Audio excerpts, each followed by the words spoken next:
De retour à Gaza, embrasé par les bombes, Nevin, bébé de 5 mois, avait été transféré en Jordanie pour une opération à cœur ouvert.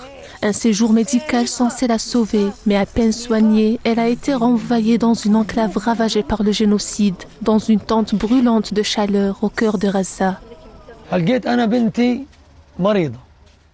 Ma fille est malade. Elle n'a pas terminé son traitement en Jordanie. Elle est maintenant sous une tente en pleine chaleur, entourée de mouches et de virus, sans médicaments, pas de lait, pas de couches, pas de soins, des hôpitaux dangereux. Si je dois envoyer ma fille à l'hôpital, l'hôpital est un endroit dangereux. J'ai envoyé ma fille en Jordanie pour la soigner et la garder en sécurité jusqu'à la fin de la guerre. J'ai été surpris qu'elle revienne chez moi et qu'elle retourne dans une zone de guerre. Le traitement qu'il lui faut n'est pas disponible à Gaza. S'il l'était, je ne l'aurais pas envoyé se faire soigner à l'étranger.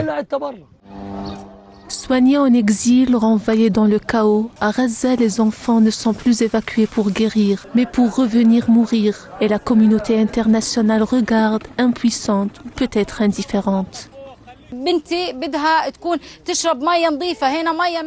Ma fille a besoin d'eau potable ici. L'eau est salée, n'importe quoi pourrait la rendre malade et Dieu nous en préserve. Cela pourrait même entraîner sa mort. Les Juifs nous ont pris notre argent, nos téléphones, nos vêtements, tout ce que nous avions emporté de Jordanie. Ils ne nous ont rien laissé. Comme Nevin, ses autres enfants ont été renvoyés vers l'enclave. Ce jeune papa, qui a vu son fils se faire amputer après une frappe sioniste, voulait rester en Jordanie jusqu'à la fin des horreurs barbares que les colons sionistes font subir aux autochtones palestiniens. Mais ses 6 autres enfants l'attendaient à Gaza et son fils malade semble être plus qu'heureux de retourner parmi sa fratrie.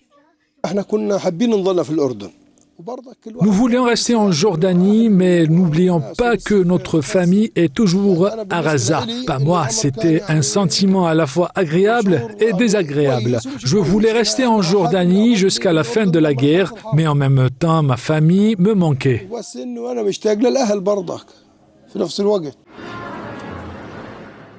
Entre rester loin des bombes mais séparés des leurs ou rentrer au risque de mourir ensemble en martyrs sous les frappes, par choix ou par contrainte, ces familles sont retournées à Gaza au péril de leur vie. Ils sont de ce fait privés de tout suivi médical ici dans l'enclave où les infrastructures sanitaires sont anéanties.